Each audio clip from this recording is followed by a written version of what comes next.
네, 여러분의 교회가 창립 20주년을 맞이해서 부족한 사람을 초대하고 이 특별한 잔치를 열게 된 것을 감사하게 생각을 합니다.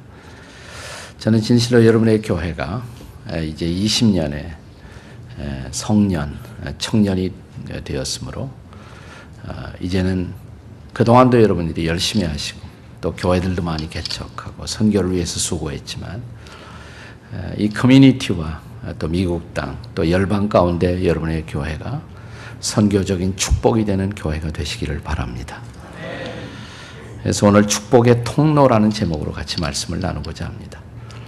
저는 성경에서 축복의 통로가 된 대표적인 샘플이 되는 인물이 있다면 그것이 아마도 요셉이 아닐까라는 생각을 합니다. 요셉은 정말 파란만장한 일생을 살았던 사람입니다. 제가 어떤 교회 가서 그 얘기를 하니까 요셉이 파란만장한 일생을 살았다고 그러니까 그러면 요셉이 1억을 벌었겠군요 그래요. 이게 제가 이해하지 못했어요. 무슨 뜻이냐고 그러니까 한국 돈 파란 돈 만장이면 1억이랍니다.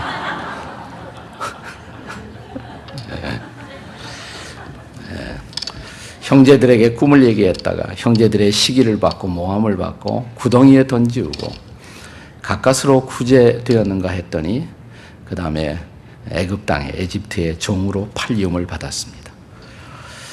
애굽의 바로 왕을 모시고 있었던 일종의 시위대장이라고 친위대장이라고 불리우는 보디발이라는 사람의 집에서 그는 노예 생활로 출발을 했습니다.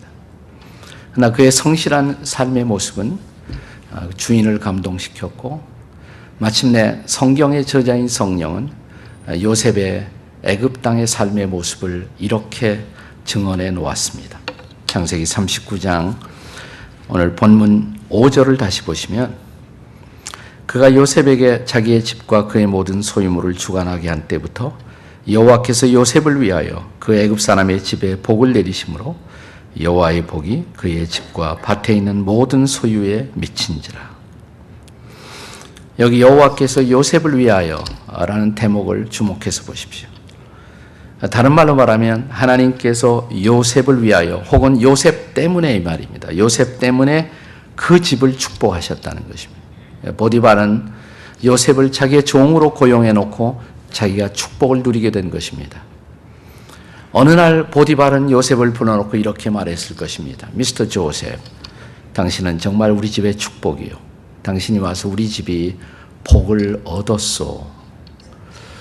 저는 이것이야말로 한 세상 삶을 사는 하나님의 백성들의 삶의 모습이어야 한다고 믿습니다. 하나님께서 믿음의 조상인 아브라함을 부르셨을 때 그에게 이렇게 말씀하십니다.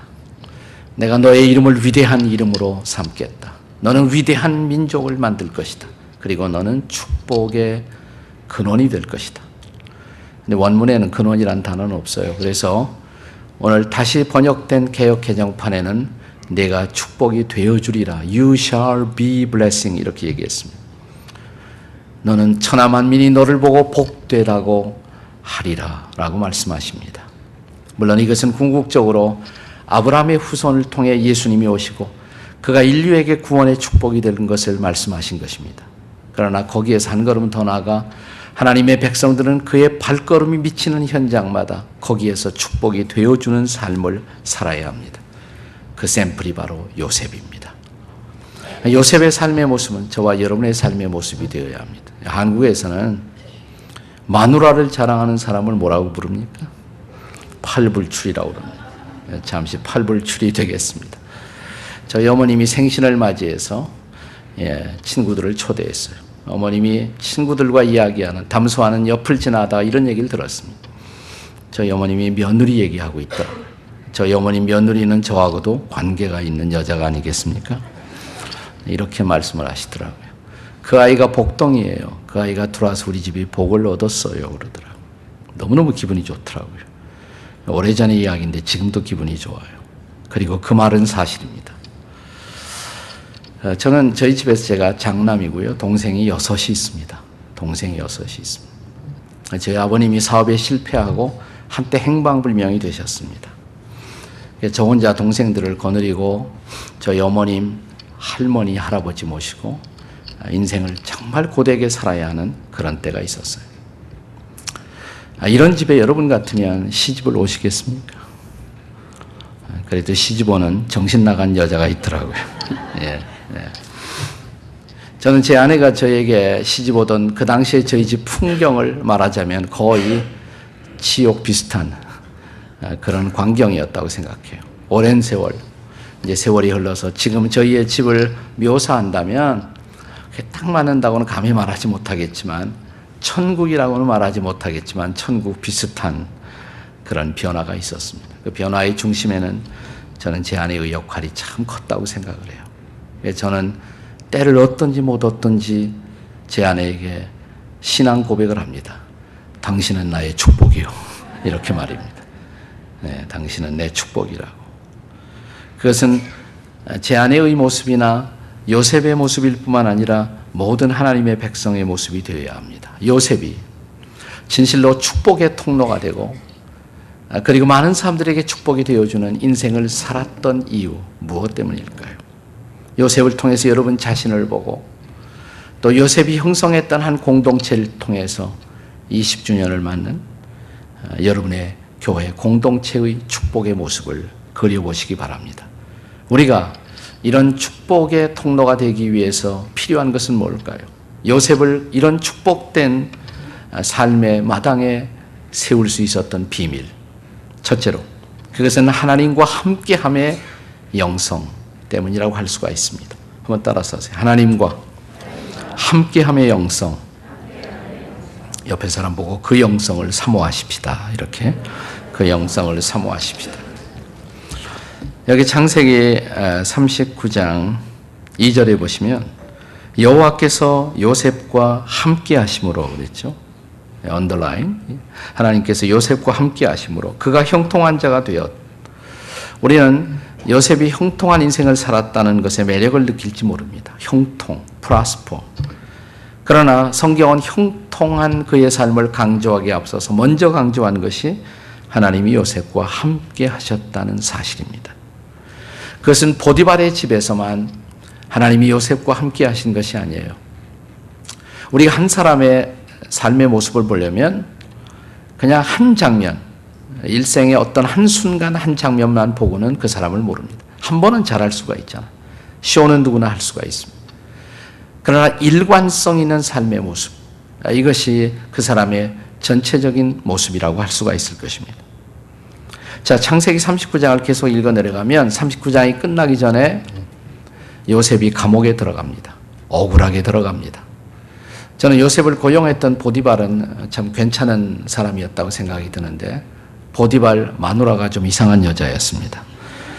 그래서 요셉이 감옥에 들어가지 않습니까? 그렇게 억울하게 감옥에 들어갔음에도 불구하고 창세기 39장의 마지막 몇 구절을 보시면, 자, 20절, 이에 요셉의 주인이 그를 잡아 옥에 가두니, 옥에 들어갔어요, 감옥에. 그런데 21절, 창세기 39장 21절에 보시면 여호와께서 요셉과 뭐예요? 함께 하시고, 그 감옥 속에서도 여전히 하나님이 요셉과 함께 하신 거예요. 변하지 않는 이 모습. 보디발의 집에 함께 하시던 하나님이 감옥 속에서도 요셉과 함께 하셨습니다. 다시 오늘 함께 읽었던 본문 창세기 39장 2절을 보시면 여호와께서 요셉과 함께 하셨다.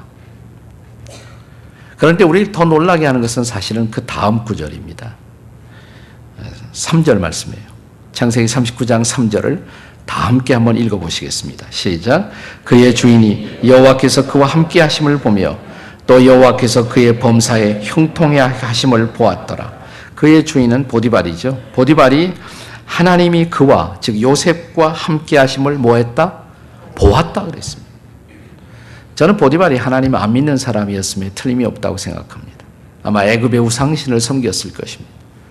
그런데도 이 보디발이 하나님이 요셉과 함께하는 것을 볼 수가 있었다. 틀림없이 어느 날 보디발이 요셉을 불러놓고 이렇게 말했을 거예요. 요셉, 내가 당신을 보니까 하나님은 살아계신 것에 틀림이 없어.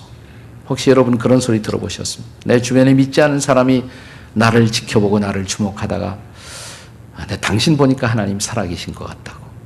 한번 옆에 사람 쳐다보고 당신을 보니 하나님은 틀림없이 살아계십니다. 한번 해보세요. 시작. 당신을 보니 하나님은 틀림없이 살아계십니다. 양심에 가책이 안 되세요. 네. 하나님이 함께 하심을 보여주고 있었던 사람, 하나님이 함께 하심을 보여주고 있었던 사람, 그의 삶으로 보여주고 있었다 이 말이죠. 네. 어떻게 이것이 가능할 수 있겠어요? 저는 이것이 하루아침에 만들어진 사건이 아니고 어느 날의 쇼가 아니라고 생각해요. 이것은 그의 삶의 오랜 시간을 걸쳐서 만들어진 삶의 모습이었습니다. 이런 것을 세상에서는 습관이라고 말하지만 우리가 기독교 안에서는 이런 것을 영성이라고 말합니다. 영성. 영성이라는 것은 하루아침에 만들어지는 것이 아니에요. 요셉이 하나님과 함께할 수 있었던 이유, 그것은 진실로 요셉이 하나님과 함께하는 시간을 보냈기 때문이라고 저는 확신합니다. 여러분, 하나님과 함께 시간을 보내세요? 부부는 닮죠? 왜 닮습니까? 시간을 함께하기 때문에 그런 것입니다. 하나님을 함께하면 하나님을 닮은 흔적들이 나타납니다. 그것이 우리들의 영성의 모습이에요.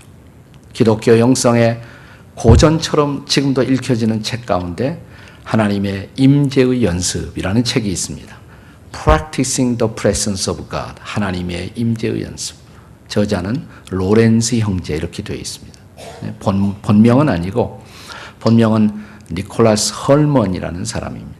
근데 그는 보통 다른 별명으로 로렌스 형제 이렇게 불리워졌습니다. 1600년대 사람인데 프랑스 파리 근교의 수도원의 식당에서 일하던 요리사 쿡이었어요. 이 책은 그의 일기입니다. 일기인데 이 책의 맨 뒤편에는 부록이 붙어 있어요. 일기는 자기가 쓴 것이지만 부록은 수도원 원장이 이 사람이 날마다 살아가는 모습을 지켜보다가 받은 감동을 객관적인 다른 사람의 입장에서 진술한 것입니다. 수도원장은 이런 글을 남깁니다. 로렌스 형제가 부엌에서 식당에서 그릇을 닦는 것을 보면 이 사람은 설교한 사람도 아니고 성찬을 집례하는 사람도 아니고 그릇 닦는 요리사로서 부엌 일을 하는 사람이었어요. 그런데 그릇을 닦을 때 부엌 일을 할 때 마치 경건한 사제가 성찬을 집례하듯 그런 경건함으로 정성스럽게 그릇을 닦는다. 그는 자기에게 맡겨진 그 듀티, 의무를 다 마치고 부엌에서 일하던 모든 사람들이 부엌을 빠져나간 후 마치 그 부엌의 바닥이 생츄리, 성소인 양 거기에 무릎을 꿇고 하나님과 시간을 보낸다. 얼마나 시간이 지났을까? 이 식당에서 나오는 그의 얼굴에는 형언할 수 없는 빛이 감돈다. 우리는 그의 음성을 들으면서 예수님의 음성을 듣는 것 같은 착각을 한다. 그의 손을 만지면서 예수님의 손을 만지는 것 같은 착각을 한다. 하나님의 임재가 몸에 배인 거예요. 그것이 영성이에요. 자, 어떻게 해야 된다고요? 하나님과 함께 시간을 보내셔야 한다고. 한국교회 자랑스러운 영성 가운데 하나는 새벽 기도의 영성입니다. 새벽마다 여러분이 교회 나와서 하든 집에서 하시던 말씀을 읽고 기도의 무릎을 꿇는 일, 말씀으로 하나님의 음성을 듣고 기도로 내 마음을 주 앞에 아뢰고 하나님과 소통하는 시간이에요. 그것이 우리 영성을 만드는 것이에요. 요즘 젊은이들은 큐티를 많이 합니다. 큐티. 네, 성경을 열어 하나님의 음성을 듣고 또 거기서 오늘 하루 내가 어떻게 살아야 할 것인가는 교훈을 받고 기도를 드리고 하루를 출발합니다. 이렇게 날마다 하나님과 함께 시간을 보내면서 영성이 만들어지는 것이에요. 요셉이 한 시대의 축복이 되고 수많은 사람들에게 축복을 나누는 통로가 될 수가 있었던 비밀, 하나님과 함께함의 영성이 있었기 때문입니다. 요셉이 축복의 통로가 되었던 또 하나의 비밀, 두 번째 비밀, 그것은 어제 저녁에도 강조했던 대목인데 하나님의 청지기로서의 성실성 때문이었습니다. 한번 따라서 하세요. 하나님의 청지기로서의 성실성. 옆에 사람 보고 그런 성실성을 사모하십시다. 한번 해보세요. 그런 성실성을 사모하십시다. 자, 오늘 창세기 39장 4절 본문을 읽겠습니다. 4절 한번 다 같이 읽어요. 4절 시작. 요셉이 그의 주인에게 은혜를 입어 섬김에 그가 요셉을 가정 총무로 삼고 자기의 소유를 다 그의 손에 위탁하니 요셉이 그의 주인에게 은혜를 입어, 여기 은혜라는 단어가 나오는데, 은혜는 매우 종교적인 단어, 우리에게는 익숙한 단어지만 이것을 세속적인 다른 단어로 바꿀 수 있다면, 그러니까 은혜를 다른 단어로 바꾸어도 본문의 문장에, 문맥에 전혀 지장이 없는 단어가 있다면 어떤 단어가 좋겠습니까? 다시 읽어보세요. 요셉이 주인에게 은혜를 입어, 대신에 뭐를 입어 섬김에 그가 요셉을 가정총무로 삼고 자기의 소유를 다 그의 손에 위탁했다. 무슨 단어가 좋을까요? 충성? 충성을 입어 좀 이상하죠? 그건? 신뢰. 좋습니다. 신뢰. 신뢰를 입어. 다시 말하면 요셉은 믿을 만한 사람이었다는 거예요. 그래서 주인이 다 맡겼다고, 다 위탁했다고, 모든 것을 위탁하고 그를 가정총무로 삼았다고. 아마 보디발은 어느 날 요셉을 불러놓고 이렇게 말했을 것입니다. 요셉, 당신을 믿을 수 있는 사람이요. 내가 다 맡기겠어, 당신에게. 우리 집의 모든 것을 맡기겠어. 가정총무가 됐어요. 요셉의 드라마는 거기서 끝나지 않습니다. 이미 말씀드린 것처럼 요셉은 얼마 후 억울하게 감옥으로 들어갑니다. 그러나 감옥에 들어가서도 이 사람의 성실한 삶의 모습은 변하지 않았죠.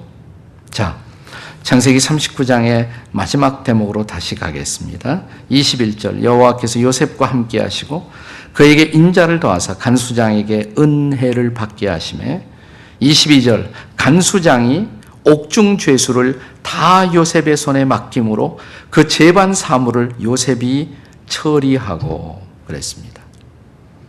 자, 감옥에 가서도 그는 성실했고 어느 날 그는 드디어 간수장의 신임을 얻어 그 감옥의 모든 일을 도맡아 처리하는 사람이 된 것입니다. 간수장이, 교도소장이 어느 날 요셉을 불렀을 거예요. 요셉, 난 당신이 좋소. 당신은 믿을 만한 사람이요.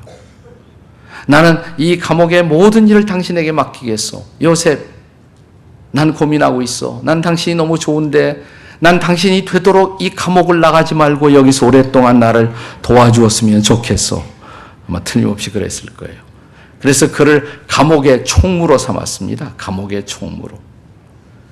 자, 아까는 가정 총무였어요. 보디발의 집에서. 이제는 감옥 총무입니다. 감옥이 가정보다는 스케일이 크지 않습니까? 프로모션 된 거예요. 진급한 거예요. 네, 감옥 총무. 예, 가정 총무하다가 감옥 총무가 됐어요. 요셉의 드라마는 거기서 끝나지 않아요. 요셉이 들어가 있던 감옥에 계속 읽어보시면 장관님들이 들어오십니다. 술장관, 떡장관, 미니스터 오브 술, 미니스터 오브 떡. 술장관, 떡장관을 우습게 보시면 안 돼요. 네, 옛날 고대 왕들에게 술과 떡을 진상하면서 왕과 앉아서 국사를 의논했던 사람, 지금의 대통령 비서실장 비슷한 그런 사람들이에요. 어쨌든 이런 장관들이 요셉이 있는 감옥에 들어온 거예요. 나는 그 대목을 읽고 있으면 한국의 역사를 읽는 것 같아요. 장관님들이 감옥에 들어오셨다 나갔다. 우리하고 비슷하잖아요. 네. 자, 이 감옥에 들어온 장관님들이 꿈을 꿉니다. 요셉이 꿈을 풀어주죠. 그것 때문에 계기가 되어서 드디어 요셉은 애굽의 최고 통치자 바로 앞에 불리움을 받아서 나오게 됩니다. 바로 앞에. 그리고 바로의 꿈을 풀어주죠. 그래서 드디어 요셉은 이제 애굽의 뭐가 됩니까?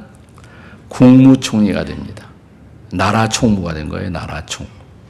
예, 애굽이 풍년이었을 때 곡식을 낭비하지 않고 잘 저장합니다. 다가올 IMF를 잘 대비시킵니다.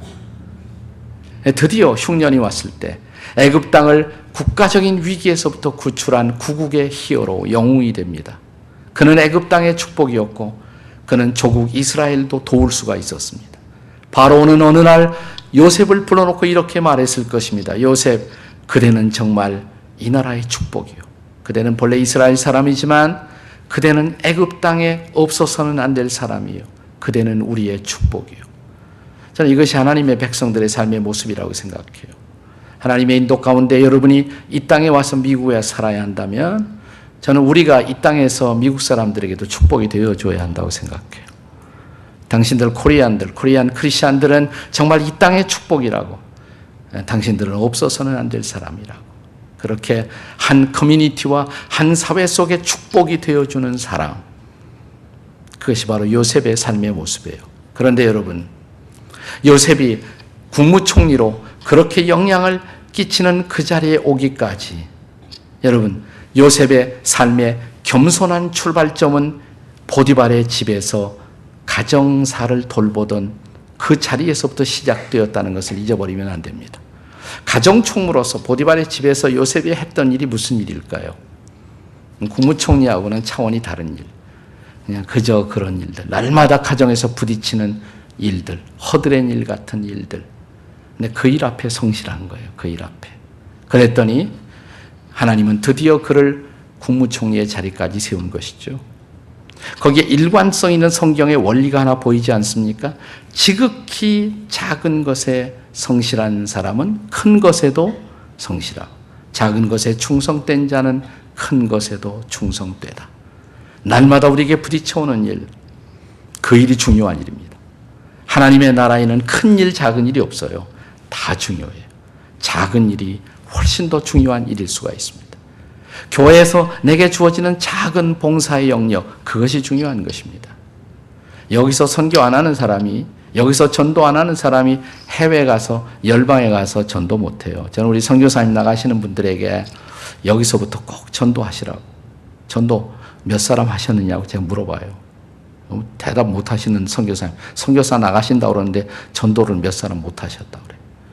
전도 폭발 훈련도 받으시고 여기서 전도의 경험을 먼저 쌓아라. 여기서 섬김의 경험을 쌓으라고. 여기서 해야 저기 가서도 잘할 수가 있죠. 지극히 작은 것에 충성된 자는 큰 것에도 충성되고, 그것이 성실해요. 충성은 faithful, 영어로 성실입니다. 여러분, 우리가 성실하지 못하면 어떻게 될까요? 성실 단어를 거꾸로 읽으시면 돼요. 실성하십니다. 예. 자, 요셉처럼 축복의 통로로 사는 비밀. 두 번째는 하나님의 청지기로서의 성실성입니다. 세 번째, 요셉이 축복의 통로로 살 수 있었던 또 하나의 비밀이 있습니다. 첫째는 뭐라고 그랬어요? 하나님과 함께함의 영성. 둘째, 하나님의 청지기로서의 성실성. 세 번째, 따라서 하세요. 하나님만을 드러내고자 하는 선교정신. 네, 하나님만을 드러내고자 하는 선교정신. 오늘 본문을 계속 읽으면 본문에 이어서 요셉이 보디발의 아내에게 도덕적인 유혹을 받는 장면이 나옵니다. 요셉이 이런 도덕적 유혹, 모럴 템프테이션에서 승리할 수 있었던 비밀이 뭘까? 단순히 결심이 굳기 때문에, 심지가 굳기 때문에 이렇게 생각해서는 안 됩니다. 자, 여기 한 남자와 한 여자만 있는 은밀한 사적인 공간에서 이 여인에게 유혹을 받으면서 요셉의 입에서 나온 고백을 들어보세요. 창세기 39장 9절인데 이 집에는 나보다 큰 이가 없으며 주인이 아무것도 내게 금하지 아니하였어도 금한 것은 당신뿐이니 당신은 그의 아내임이라. 그런즉 내가 어찌 이 큰 악을 행하여 그 다음에 하나님께 죄를 지으리까. 요셉은 지금 누구를 의식하고 있어요? 하나님을 의식하고 있어요. 요셉의 삶의 목표는 하나님을 높이는 것입니다. 하나님을 드러내는 것입니다. 그런 내가 이런 죄를 범하면 그것은 하나님을 높이지 못하는 것이라고. 네, 바로 이런 하나님을 높이고자 하는 마음, 그 마음이 요셉을 지킨 것이에요. 그것을 요셉이 지켜준 것이에요.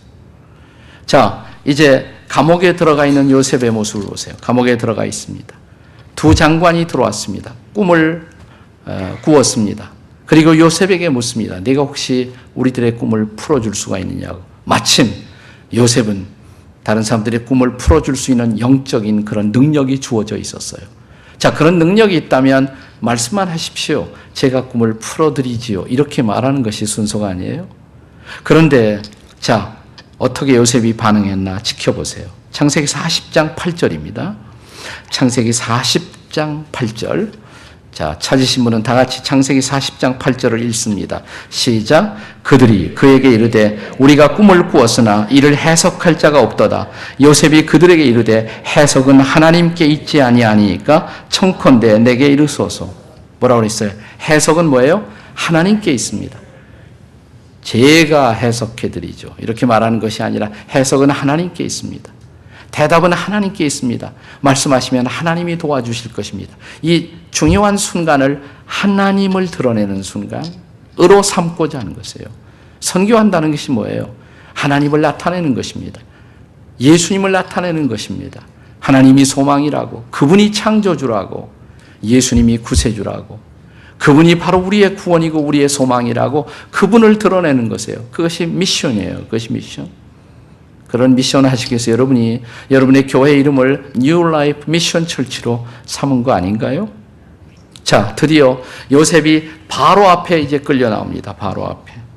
창세기 41장 15절에 보시면 바로가 요셉에게 이르되 내가 한 꿈을 꾸었으나 그것을 해석하는 자가 없더니 들은즉 너는 꿈을 들으면 능히 푼다 하더라. 요셉이 어떻게 말해요? 예, 맞습니다. 왕이시여. 말씀만 하십시오. 제가 꿈을 풀어드리지요. 그렇게 대답합니까? 그 다음 절 보세요. 따라서 읽으세요. 요셉이 바로에게 대답하여 이르되 내가 아니라 하나님께서 바로에게 편안한 대답을 하시리이다. 네, 요셉은 자기가 꿈을 풀 수가 있었어요. 그러나 이렇게 말합니다. 내가 아니라고. Not me. 내가 아니라 하나님이시라고. Not me but God, but Christ. 내가 아니라 하나님이십니다. 내가 아니라 그리스도이십니다. 하나님이 대답하십니다. 하나님이 당신의 모든 문제에 대한 answer가 되실 것입니다. 하나님이 소망이시고 하나님이 대답이십니다. 이 중요한, 이 크리티컬한 순간에 하나님을 드러낸 거예요. 하나님을. 그게 선교죠. 하나님을 드러내는 것. 나는 아니라고. 그리고 하나님이라고. 자기를 부인하고 하나님을 드러내는 것. 나를 부인하고 예수님을 드러내는 것. 이것이 그리스도의 제자의 모습이 아니에요. 누구든지 나를 따라오래요. 나의 제자가 되기를 원한다면 자기를 부인하고 십자가를 지고 나를 쫓으라. 자기를 부인하고 그러니까 어떤 사람이 늘 자기 와이프 데리고 다녔대요. 자기 부인하고 십자가를 지고. 자기를 부인하고 자기 부인하고가 아니라 네. 자기를 부인하고 십자가를 지고 나를 쫓을 것이니라. Deny yourself. 나를 부인해야 된다. 그리고 정말 그리스도를 드러내고 하나님을 드러내는 사람이 바로 그리스도의 제자고 하나님의 백성이라고. 왜? 그렇게 해야 하나님이 드러나거든요. 그렇게 해야 하나님을 볼 수가 있거든요. 그렇게 해야 사람들이 하나님 앞에 오거든요. 그런데 자신을 드러내려고 하는 사람들은 내 자신 때문에 하나님이 보이지 않아요. 우리가 정말 하나님을 보이기 위해서는 우리 자신이 십자가에서 죽어야 합니다. 내가 죽어야 그리스도가 살 것입니다. 하나님이 드러날 것입니다. 그것이 바로 선교죠. 네. 저는 지나간 한 7년 어간에 한국교회 젊은이들에게 아주 중요한 영향을 끼친 저자가 두 사람이 있다고 생각해요. 두 사람이 다 평신도입니다. 나는 하나님 평신도를 통해서 일하신 것이 더 귀하게 생각이 됩니다. 한 사람의 저자는 저 몽골의 선교사로 일을 하던 이용규 선교사. 그가 쓴 내려놓음이라는 책이 한국교회의 큰 화두와 경종이 되었죠. 내려놓음. 원래 이 이용규 형제는 2004년 제가 섬기는 사역 중에 하나인 코스타가 시카고 위튼 대학에서 열렸을 때 그 마지막 날 선교사로 헌신을 했던 형제입니다. 하버드를 졸업하고 대학 교수직을 다 확보해 놓은 상태 속에서 하나님의 컬링을 받고 그는 몽골로 떠났습니다. 손해라고 생각하십니까? 근데 몽골에 가서 그는 정부에까지 영향을 끼치는 귀한 사역을 감당했고 거기서 그가 쓴 책 2권 내려놓음, 더 내려놓음. 그것은 고국의 많은 사람들의 가슴 속에 진정한 신앙생활이 무엇인가를 오히려 가르쳐 주었어요. 오늘 한국교회 모든 문제가 딱 한 가지로 요약됩니다. 내려놓지 못하는 지도자들 때문에. 저도 예외가 아닙니다. 내려놓으면 우리가 사는데 내려놓지 못하기 때문에 모든 문제가 생기는 거예요. 한 달 전에 만났어요. 이용규 선교사를. 목사님, 저 이제 몽골 선교를 접습니다. 7년 만에. 아니 왜요? 그러니까. 지금 사실은 제 사역의 절정입니다. 그런데 제가 너무 유명해지고 제가 너무 편해지고 그래서 하나님 이것이 내가 서야 할 자리입니까? 라고 기도하는데 하나님이 떠나라고 말씀하시대요. 어디로 가야 합니까? 하나님이 뜻밖의 인도네시아를 저에게 보여주었습니다. 저 인도네시아로 갑니다. 그리고 제가 인도네시아로 떠나가면서 쓴 책입니다. 저에게 책 한 권을 주어요. 제목이 뭐냐면 떠남이라는 책이에요. 떠남. 나는 그의 자유인의 모습이 부러웠어요. 그렇게 다만 하나님께 이끌림을 받아 살아가는 모습이 얼마나 귀하고 아름다운지. 또 하나의 한국 젊은이들에게 좋은 영향을 끼친 또 하나의 책이 있다면 이런 책입니다. 책 제목이 그 바보 청년 의사. 그 바보 청년 의사. 주인공은 안자, 숫자, 현자. 고려대 의예학과 91학번 출신. 지나간 2006년 1월 군의관으로 봉직하다가 나이 33살, 예수님과 똑같은 나이에 홀연히 유행성 출혈로 우리 곁을 세상을 떠나간 사람입니다. 그런데 그가 어떤 인생을 살아왔는지 그의 삶의 스토리는 장례식에서부터 시작이 됩니다. 영락교회 다니는 청년인데 장례식에 한경진 목사님 이래로 제일 많은 조객들이 찾아왔대요. 왜 이렇게 많이 오지? 젊은이가 죽어서 안타까워서 이렇게 많이 오나? 그것만은 아니라는 사실을 장례식에서 사람들이 알아차리기 시작했습니다. 영정사진 있잖아요. 한국에 가면 이렇게 영정사진 만들어 놓죠. 그 앞에서 한 할아버지가 꺼이꺼이 울고 있습니다. 나는 이 청년 의사가 일하던 병원 바로 앞에서 구두 닦던 사람인데 이 청년 의사는 구두 닦을 일 없으면서 괜히 와갖고 닦고 더 많은 돈을 얹어주고 할아버지 춥지 않으세요? 할아버지 힘내세요. 할아버지 예수 믿으면 힘이 나요. 그래서 나 예수 믿었다고. 어떤 아주머니가 영정사진 앞에서 웁니다. 나는 이 청년 의사가 있던 병원에 세탁하는 사람인데 세탁 카트를 끌고 갈 때 내 곁에 머물러 준 사람은 아무도 없었습니다. 청년 의사는 한 번도 그대로 지나친 적이 없습니다. 카트를 끌어주면서 아주머니 얼굴이 왜 그래요? 어디 아프세요? 제가 드린 비타민 들고 계세요? 예수 믿으면 힘이 나요. 그래서 나 예수 믿었다고. 어떤 어린이가 또 꺼이꺼이 울면서 이렇게 말합니다. 내가 병원에 입원했을 때 이 의사 아저씨는 저에게 너무너무 친절하게 해주셨어요. 내가 병나면 너희 집에 가서 생일 잔치 해줄게 약속했어요. 그런데 제가 그냥 선생님하고 인사도 못하고 병원 퇴원했거든요. 그런데 이 의사 선생님은 차트를 지져가며 내가 사는 곳을 알아내갖고 내 생일날 선물 가지고 찾아와서 생일 잔치 해주셨어요. 바보 같은 사람. 병원에서 파업이 벌어졌는데 나는 환자 곁을 떠날 수 없다고 다른 의사들에게 왕따를 당하면서 환자들의 곁을 지키던 바보 같은 의사. 간호사가 약병을 깨트렸는데 그게 다 내 책임이라고 괜히 책임을 뒤집어 쓰고 다시 그 약병 값을 채워넣던 의사. 그가 친구들에게 보내는 이메일의 마지막에는 항상 이런 글자가 쓰여져 있었다고 합니다. 예수님의 스티그마, 안수현. 스티그마는 흔적. 예수님의 흔적처럼 살기를 원했던 이 청년. 그의 가방에는 항상 책과 복음송 테이프로 꽉 차 있었다고 그래요. 그는 만나는 사람들에게 좋은 신앙 책자를 주면서 이거 읽어보세요. 너무너무 좋아요. 아름다운 노래예요. 이 찬양 테이프 들어보세요. 이 청년을 통해서 복음의 소식을 듣고 주 앞에 돌아온 수많은 사람들이 장례식에 줄을 잇고 있었던 것이에요. 그는 죽었습니다.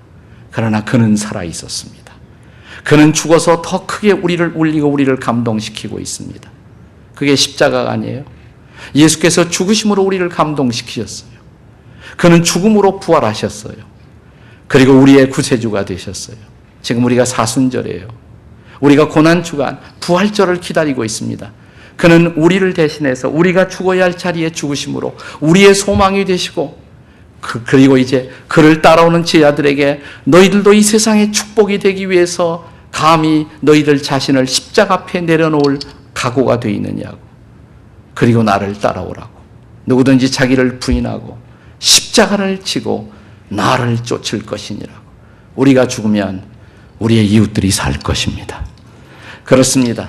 우리가 우리의 것을 내려놓기 시작하면 세상이 사람들이 우리를 통해서 놀라운 축복을, 구원의 축복을, 그리고 하나님의 영광을 보게 될 것입니다. 이런 축복의 통로로 쓰임받을 사람 어디에 있습니까? 한국교회가 어렵지만 저는 희망을 접지 않습니다.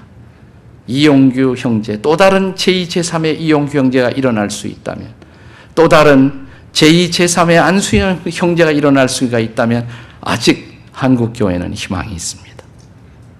여러분의 교회에서도 이런 안수현, 제2, 제3의 안수현이, 제2, 제3의 이용규 형제 같은 사람들이 일어날 수 있을 것을 기대합니다. 여러분의 교회가 그런 희망의 공동체, 부활의 공동체, 축복의 통로가 되는 공동체가 되어 주십시오.